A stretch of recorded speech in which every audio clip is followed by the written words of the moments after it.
Hi folks, welcome to the Holy Irregular ECY Shedcast this week. Can't remember what episode number we're on, 39 maybe? I should probably check that before I film every week because I do forget every single week. I hope you're well. If you're in the UK, particularly in the north, I hope Storm Babette didn't batter you too much last week. It was something, wasn't it? We are very, very fortunate that our house is not prone to flooding, and so we had some stuff moving around in the garden, which was very distracting while I was filming last week, but it was fine, thankfully. So yeah, we're all good. And Dave and I were marshalling a checkpoint on an ultra race on the Saturday morning. So we were keeping an eye on the, on their Facebook page really to see whether they would cancel, because loads and loads of the park runs and other races did cancel, understandably. So we kept an eye out, but they didn't cancel. They managed to go ahead. They had to have race registration in the women's toilets because it was the only dry place. And so they had to do a little bit of adapting, but it was great. We actually got really lucky with the weather on Saturday. And the runners were all in really good spirits, considering that they'd literally had to wade in areas and were absolutely filthy with the mud. But they were all in really good spirits, and it's all part of trail running, really, is that sort of thing. So yeah, I went ahead and it was great. So that was our Saturday, and even though we were just stood around, you just stood around when you're on a checkpoint because you're sort of helping people and talking to people and trying to keep their spirits up if they need it and stuff like that. So we were only stood around, but we were stood around for 5 hours, and it was quite high and exposed where we were. So even though we hadn't really moved, we felt like we'd had been on some big expedition. We were feeling very weather beaten by the time we got back. So it was really nice to come back, get the fire lit, get on the sofa under blankets, and I finished this. So this is my Beyond crochet cardigan by Hannah Goff. I've mentioned it a few times now on the Shedcast. So it's made in Keld Aran, which is our superwash merino and linen blend. I did mine on 5mm hook, and it's it's worked up really quickly. It's been a real pleasure to make, I have to say. It's been really, really nice. It helps that it's made mostly in my favourite stitch, which is a half treble in UK crochet terms. I don't know why, there's just something that I like about doing half trebles. So that did help. It's quite a heavy number. I think I've used 8.5 skeins, or just over 8 skeins. But it doesn't feel heavy when you're wearing it, as these things, go. That's what happens, isn't it? It feels really heavy, kind of like off, and then you put it on and it feels absolutely fine. So I quite often find that with thicker Aran things and chunky things in winter. I'm actually really glad of the weight of it, and it's so warm and cozy. It's lovely. I must admit, I haven't actually washed and blocked it yet, which for me is highly unusual, but I basically put it on to try it on, and it's been in use ever since. So this cardigan so far has lived in the kitchen. When I'm not wearing it, it's on the back of one of the chairs, and then on the back of my other chair, which I've mentioned this loads of times before, but just to demonstrate my point, is this cardigan. Sorry, you can't really see it because it's really long. This is my Grayson, which I very often wear just as a cover up. I just put it on over whatever else I've got on. This one was made in bowline lace held double with Eldwick lace. It's really fluffy. And that, I've got and it's a bit weird actually, but I've got like an armchair kind of thing in the kitchen here. It's actually only here because it doesn't fit anywhere else in our house, and we were given it, and I actually love this chair. So it just lives on that chair, and then this has been living on like the proper wooden kitchen chair that I've got just here next to me when I've not been wearing it. And again, I've just been throwing it on over whatever else I'm wearing. So a few days ago, it was really cold and damp and horrible. So this is just a long sleeve cotton t-shirt, and then I had my Yume tee over the top of this as kind of like a mid layer. And because it was short sleeves, it means that the tops of my arms, which is where I get really cold, were covered with 3 layers, but I didn't have the bulk down here. So again, I still just had my long sleeve t-shirt and then this, which is really useful because I don't, probably most of us don't like it when it feels too bulky around here, but also because I work in like heavy duty PVC gloves, because I should have maybe got them to hand so I could show you what I mean, but they're really handy for like just sliding my hands in and out constantly, and having a lot of bulk around here, it is just really annoying because it means that my gloves don't slide on and they won't come up. So that's why I always like quite narrow sleeves and not too much bulk, because it means that I can work in it and I can just slide my work gloves on and off. I do have like proper rubber gloves, like marigolds as well, but they don't actually withstand very much work because of when I'm squeezing the yarn, the skeins out, they tend to degrade here and get holes really quickly. So I use these big heavy PVC gloves which last for like 6 months at a time, if not more, because the idea of using loads of rubber gloves and keep throwing them away doesn't fit in with my ethos at all. So that's the story of the sleeves. And talking of sleeves, I have actually made a bit of a boo-boo with these because you probably can't tell, but one of them is narrower than the other. Oops. This one's narrower and this one's a bit baggier. It's just one of those things. I might at some point go back and make them a bit more similar. It's actually not bothering me as much as I thought it would. When I first put it on, I was like, one of the sleeves, it feels really different because it's that bit baggier, and I don't like it baggy. I like the close fit of this one. And I thought, well, I could rip back to here and just remake it really, but I haven't got round to it. And I now realise that I might never get around to it, so I might end up just leaving it. We'll see. So I'll just walk away a bit, and then if I can, and then you can see it a bit better. Hopefully you can see that. And there's the back.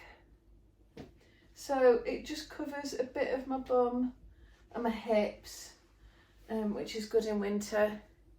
It's made in pieces, flat, which means it's got a lovely seam here, which is fantastic for structure, and it's got seams down the sides, again fantastic, for structure. I'm actually a really big fan of seaming. I know that's quite unusual, isn't it? But I quite like doing it. I like doing mattress stitch, and I like the structure that it gives garments. So Hannah, if you're watching, I apologise for this, but I did slightly butcher this. The sleeves are meant to be made in pieces flat and then seamed here and down here, but knowing how fussy I am about sleeves, and that I'd want to try them on as I went along, and that I might, as I've already mentioned, want to rip them back and redo them and stuff like that, I actually just picked up around the armholes, and I did my sleeves top down in the round. So sorry, Hannah. But like I say, it means that if I do want to redo this slightly baggier one, I can rip it back. I'd probably rip it back to the elbow and then redo it from there with more increases, I guess.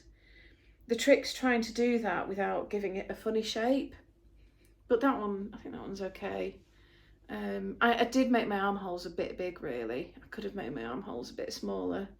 Again, that's no fault of the pattern, it was just me sort of, you know, when you sort of, you measure, but it's a bit of an educated guess as well. And anyway, it's fine. I love it. I really, really love it.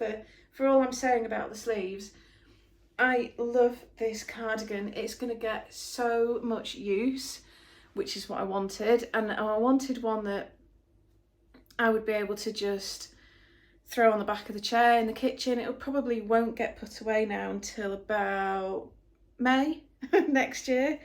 And then for the buttons, just finally, I'll show you the button choice that I made. I went with the oak leaf ones because I just felt like they fit in with the texture of the cardigan, but also the colour as well. I must admit, the buttons, they gape. Like, buttons always gape on me, even if the garment is a really good fit, even if it's baggy for some reason. And I mean, I'm talking about like t-shirts and cotton shirts and everything. I don't know what it is, but the buttons just always gape. So they do gape a bit, but to be honest, I've just been using this one. I've reinforced the buttonhole on this one because it's the one that I have been using the most, and we'll probably carry on with that. I don't know whether I'll reinforce the others, I might just leave them, but yeah, I'll just reinforce that one. So yeah, that's my FO Friday for today. Woohoo! I have a new cardigan. Isn't it cool that we make our own clothes? It's just like, you know, you kind of get so absorbed in the process that I think we can kind of lose perspective of the fact that we make our own clothes, and like we can make them in whatever colour and whatever shape and style and whatever we fancy. We have those skills to just, you know, turn sticks and string into clothes. How cool is that?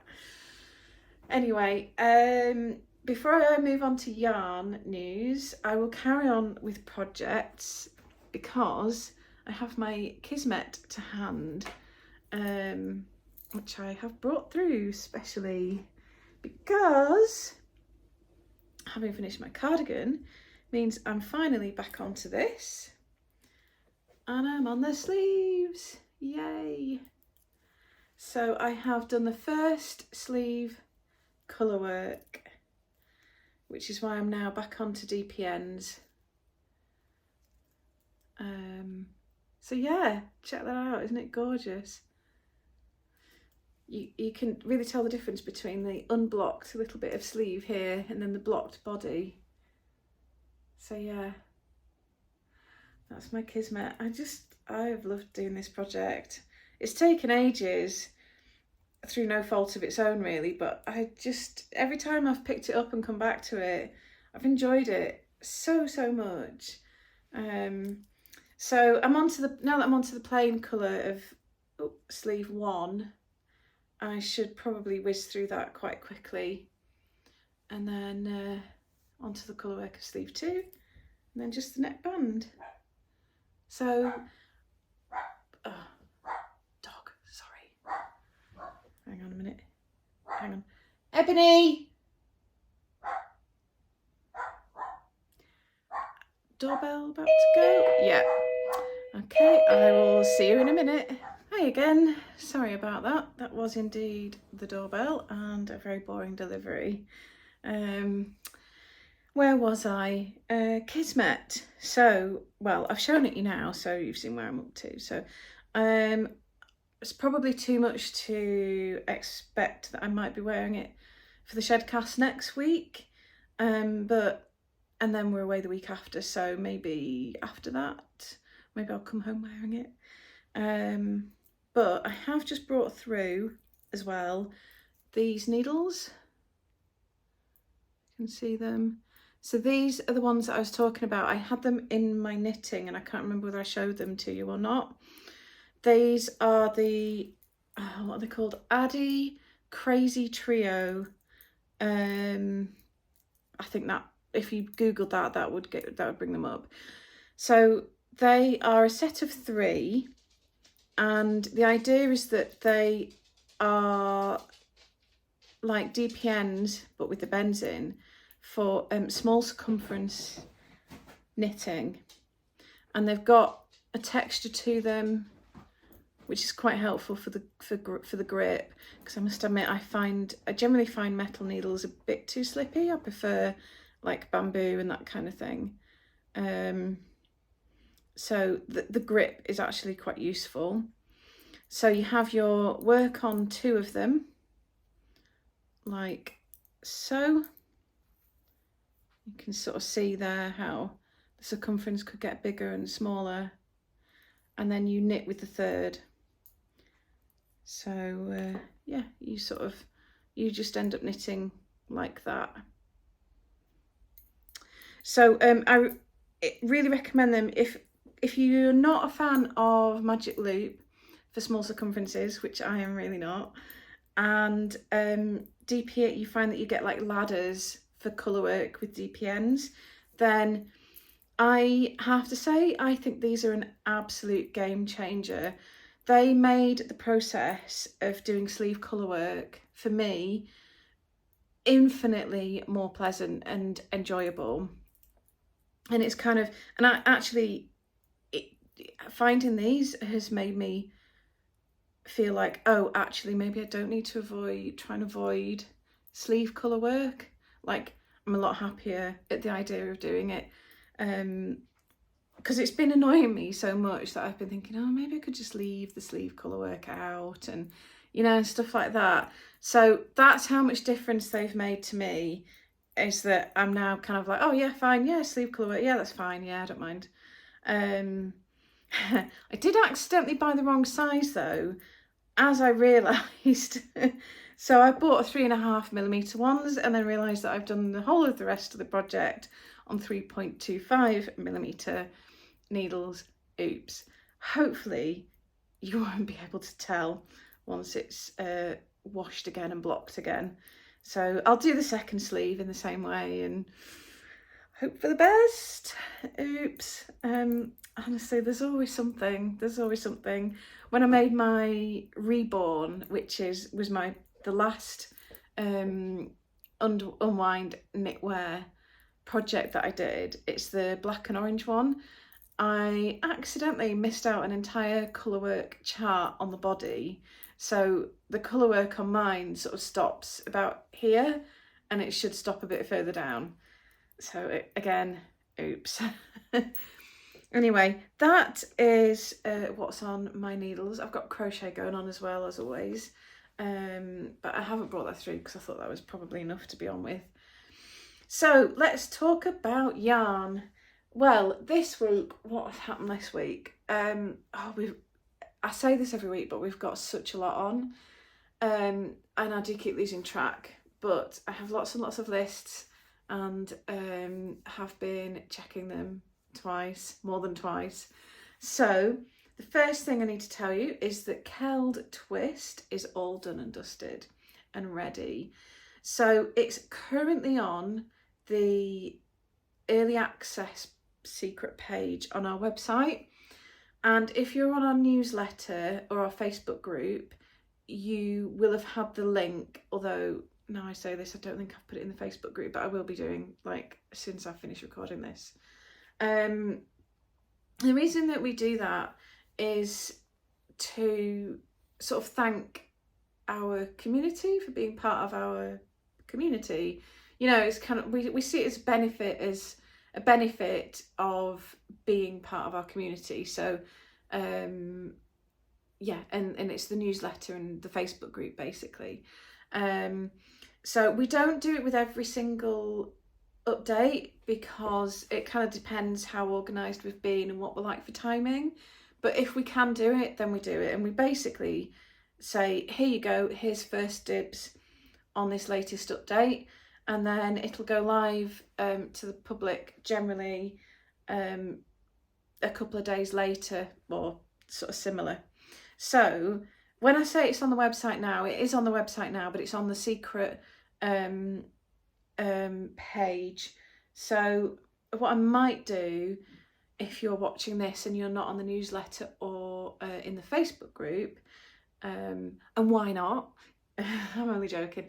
I'll pop the URL for it, the link for it, in the show notes on this episode, just for the weekend, so that you can have early access as well. And then I'll remove it on Monday. Please don't share it. Keep it to yourself. Because like I say, we see it as a thank you and a benefit for sticking with us. So yeah, it's not for public consumption really. But yeah, so Kel Twist. So I've already mentioned Kel because I'm wearing it. It's superwash merino and linen, and the twist is sort of it's got 2 plies, but it's a 4-ply thickness. So hopefully you can see that there. Sorry about the state of my fingers and nails. They're suffering with the cold weather already. Hopefully you can see that. So yeah, it's got, like I say, 2 plies to it, and it's a 4-ply thickness. It looks rustic, which is what we love about it, but you can't feel the linen at all. It just feels like super soft merino. So you get the rustic appearance, but you don't feel the rustic texture at all. And you can see the linen a bit better in the colourway that I'm wearing, which is larch. And then this is cedar, which is a bit darker and slightly bluish dark green. I'm not sure if the camera is focusing on that correctly, so apologies if it's not. So yeah, Kel Twist. Oh, just a real favourite, a real favourite. I just adore this yarn. I adore all of the bases in this yarn. It's just so lovely to work with. So I've got both boxes here actually. This one I can just show you like so. Hopefully you can see that. So there's that. There looks a lot more in the boxes than there looks on the website somehow. You know, like we feel like we've done plenty, and then I look on the website and I'm like, oh, it doesn't look that much on the website. But anyway, I've tried to do plenty. Here's the second box. Hopefully you can see that okay. Yeah. So I've got some, I'll just balance that there. Balance that on there. And it's within reach. Yep, that's balancing. So what can I show you? I've shown you cedar. Let's have a little look at ink, how that came out on Kel Twist. I think this light is making my colours look a bit lighter, possibly, but then again, if you see them in a similar light, then you'll see them similarly, so maybe it doesn't matter. Anyway, this is ink, a dark, sort of somewhere between black and blue. And here's another real favourite. This is Mountain Hare. I actually did a little illustration, which I should put on socials again, of a mountain hare to go with this, just for the sake of it really. So I should put that back on social media. And Scorched Moors works really, really well on this base.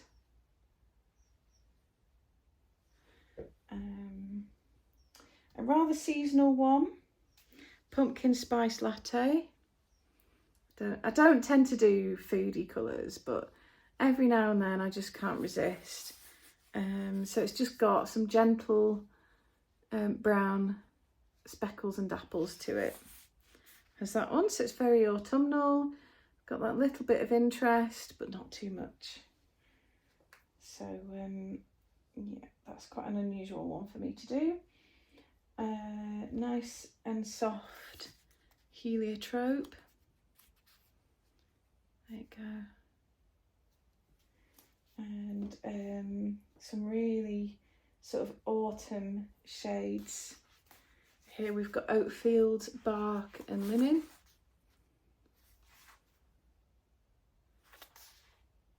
And then, as you saw in the other box, there's lots of neutrals as well. So we've got like compost, driftwood and steel. Classic, hey? And this nice soft green is ivy. So we've got the soft green and then the darker green. And what was this? This is slate, so this is sort of somewhere between, you know, it's like a bluish, greenish, greyish something. So they're nice together. Or you could go for those three together. This one's driftwood, bark and slate. And then talking of colour combos, so I had a question yesterday about colour combos from somebody who wanted help, and she does, I think, usually watch this Shedcast, so I won't name her, but you know who you are, and I did say I would mention this, so I hope this helps. And she was thinking about driftwood, bark and cedar to make a mascot shawl by Justina, aka Letty's Knits. Or if you've only ever seen it written down, it looks like Leets Knits, but I think it's meant to be pronounced Letty. And the shawl, it's so not quite not semicircular, but like I don't know how to describe it, like a quarter moon shape, like almost semicircular, but not as deep as a proper semicircle. You must know what I mean. I'm sure you know what I mean. It's that sort of shape, and it's done in garter stitch, and it has stripes in the main two colours, and then it has panels which are achieved by doing short rows that kind of, I don't know how to describe it. I actually have one, I could have brought it down. It has panels anyway in a third colour, and they're kind of, they fit into the garter stitch stripes by doing short rows. I'm describing it really badly, but anyway, the third colour kind of pops quite nicely, so you could have it low contrast or you could have it high contrast, either would work. It's lovely. Look it up, you'll see what I'm trying to describe. Anyway, the three colours that she's initially asking about are driftwood, bark and cedar, which would be absolutely lovely. So I've sent her some pictures of those together, but I thought I'd ask you what you think and take the chance to show them on a video. Another option that we looked at is driftwood, bark and ivy, just for that softer green, which again, very tonal, would work really nicely. And then the third option is to add heliotrope, which again looks lovely because you've got the warmth of all three colours, and I think this really brings that out. So that's those three together. It's very sort of soft and yeah, just it's just lovely, isn't it? So which one would you choose? I know which one I would choose. What I might do is tell you at the end so that I don't influence your decision. I will put them down here and I'll come back to it at the end of the video and I'll tell you which ones I prefer. But in the meantime, you could pop a comment below and say which option you would choose, and we'll see. So that's the Kel twist. Yay! I've got a couple more things to show you. This is quite a long one. We've got a lot going on. So the next thing that I thought I'd just bring through is Titus 4-ply. I did mention this last week. I think, had I just finished dyeing it last week, I think? Well, it's all now twisted and labelled. It's waiting to be photographed. So I probably imagine I'll get that done next week, hopefully. And yeah, I'll let you know when it's ready. Again, we might do the sort of secret first dibs on it for newsletter and Facebook group subscribers. So if you're not already on the newsletter, please join the newsletter, because it isn't subject to algorithms and all of that absolute nonsense that we constantly have to try to deal with. So it would mean that you wouldn't miss out on any of our news. Anyway, Titus 4-ply, I have it here because I really wanted to show you just these boxes. So I will just grab them and hold them up to the camera. Oh, if I can. So here is box number 1. I hope you can see that well enough. It's looking lovely, isn't it? Look at all those neutrals at the bottom together, especially with the gold. That's really gorgeous. So yeah, I try to reflect the colours that I see around me, really. But then also I like a bit of variety. I like to try and make sure I've got something for everyone. Trying to tick a lot of boxes, really. So yeah, so that's box number 1. And I'll just show you box number 2. It's quite a workout, this. Here's box number 2. There you go. So the one nearest me, the green, is called Swamp Thing. I've not done it for absolutely ages, and someone was asking about it, and it, genuine coincidence, happened that I had been planning to do it, so that's very useful. Hopefully they'll be happy. I like sort of these colours at the top here together. They look really nice, don't they? And the dark green is Poplar. Again, I haven't done that for ages. So I've been trying to rotate colours as well and make sure that I'm including things that I maybe haven't done for ages, as well as the like perennial popular things, if that makes sense. You know, I like to try and include lots of classics, lots of neutrals, the seasonal colours that I see reflected around me, but then also revisit ones that I haven't done for absolutely ages, because otherwise I'd end up leaving them and they'd just not get done for even longer. So yes, so that's that. Shall I just show you a couple from this box? This one you might have already seen. This one has been on social media. It has been subject to a lot of debate, and you might just have caught a glimpse there of the label, because I have indeed named it, and I've named it Lunaria. I'll show you so you can see how it's spelt as well. Lunaria,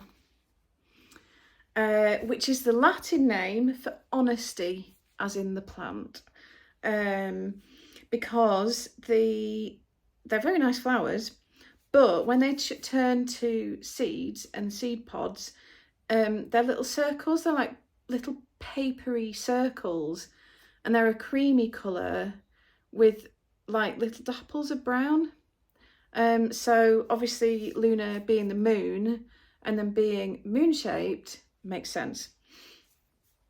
I don't know why the common name is Honesty, though. I don't know anything about that. If you know about that, you could tell me in the comments. So yeah, Lunaria. And thank you to everybody who came up with ideas for the name on this. There's some absolutely fantastic ideas. There's loads, absolutely loads. So yeah, thank you. It was very, very helpful. And the person who suggested Honesty, well done, because that's what led us on the path to the Latin name for Honesty. So yeah, thank you. The names that lots of you came up with, so quite a lot of them were either identical to or overlapped with colourway names that we already have, which is really, really cool, because that means we're all on the same page. It means that you, my audience, are on the same page as me, which is great, because that's what I want. You know, I don't want to try and appeal to people who have no interest in what I'm doing. So that's very, really cool. And yeah, so that was great. What else can I show you? Ooh, another new colourway. How about this one? It's very subtle. It's actually a bit more subtle than I planned, but I think I'm going to stick with it and I like it. Can you see that? It's just got really gentle sort of sludgy green and really, really gentle goldy sandy colours. In fact, I'll take the label off and then you can see maybe a bit better. And this one is called Autumn Fog, which is exactly what we've got here today. And the colours are very, very similar. When I look out, I can see the trees turning, so they've still got some green, but they've got lots of yellow in them. And then, but because it's foggy, it's all really diffused and really grey. It's very atmospheric. It's very pretty, actually. And obviously there's lots of water in the air, so there's like dewdrops sparkling on the ends of all the leaves and branches and things. It's lovely. So yeah, that's why this one is called Autumn Fog. This one was no trouble to name because it went hand in hand with the colours. So that is a brand new colourway coming soon. Watch this space. So that's that one. I've also got things like A Murder of Crows, which I haven't done for ages.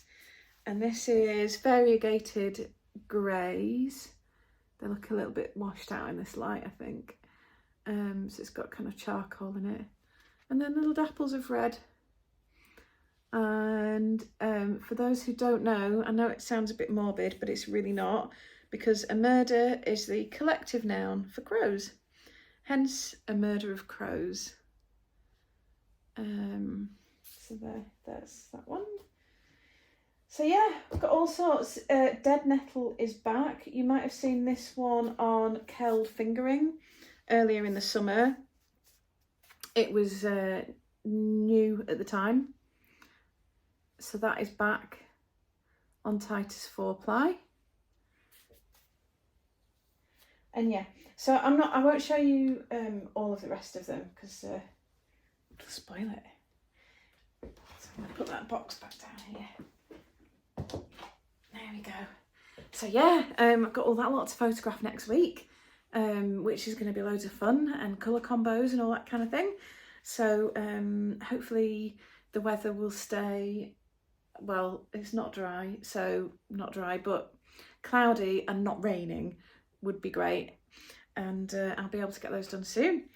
So, and then, just a quick roundup of what's coming next. Coming next, we have a festive sparkly Rosedale 4-ply update planned. I haven't started dyeing that yet, so I need to crack on with that. And Pendle Chunky as well. I can't wait to start dyeing that. So that's coming ASAP as well.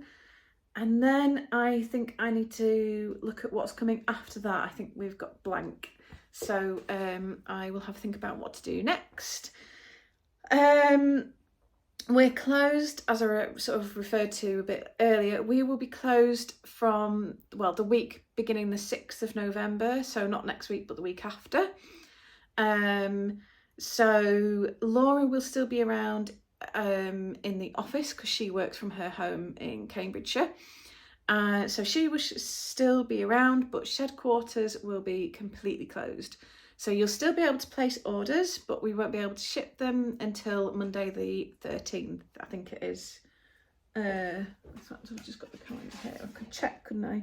Monday, yeah, the 13th. So yeah, there'll be no Shedcast that week, but anyway, we have a week before that first. So yeah, lots to do, loads of inspiration, loving it. Just wish I had more hours in the day. I know everybody says that, but wow, I really do. Especially because, you know, and on top of all this, I go to the gym twice a week. We obviously have dog walking to do. And once I start running again, I don't know how I ever fitted that in. It's no wonder I'm tired all the time. I think I will have to swap one of my gym sessions for running, which is what I used to do. But yeah, it's a lot, but I just love it all and really enjoy it all. I wouldn't do it if I didn't like it. So I think that is absolutely everything that I can think of. It's already been a really long Shedcast, so I will leave you. Oh no! I'll tell you what I'll leave you with. Oh, I've got a bedding bag down here. And it's full of really good stuff. This is what I'm going to leave you with. One sec. Oh, you've got to see this. Yeah. So, this is what I'm going to leave you with. And this, how could I forget? This will be coming after Titus 4-ply. And this is Hayton 4-ply. And this is what was in the top of that bedding bag, which I just really had to show you because honestly, these are the exact colours that I can see outside on the trees, and even like the colour of the fence whilst it's still damp and stuff. We've got a cemetery behind us, and so I can see like copper beeches, which you can see a bit of there, and huge silver birches, which has still got quite a lot of green on, but they're turning yellow. And we've got all the colours on view at the moment from the trees in the cemetery behind, and it's just gorgeous. So yeah, basically before I was packing these up, I sort of picked them up. I've got absolutely loads more in the bag, but just these in particular, I picked them up, and I was like, I can literally see these colours outside my window as well. How cool is that? So yeah, Hayton 4-ply, and it's so cuddly. I don't know if you can see the texture all that much. It's got cashmere in it. It's our merino cashmere nylon blend. We have a DK version as well, which I must do an update of. But oh yeah. So yeah, that's what I'm gonna leave you with. Okay, I really think I have actually covered everything now. So I will love you and leave you, and I will see you next week with more chaos and yarn and other good stuff. Bye!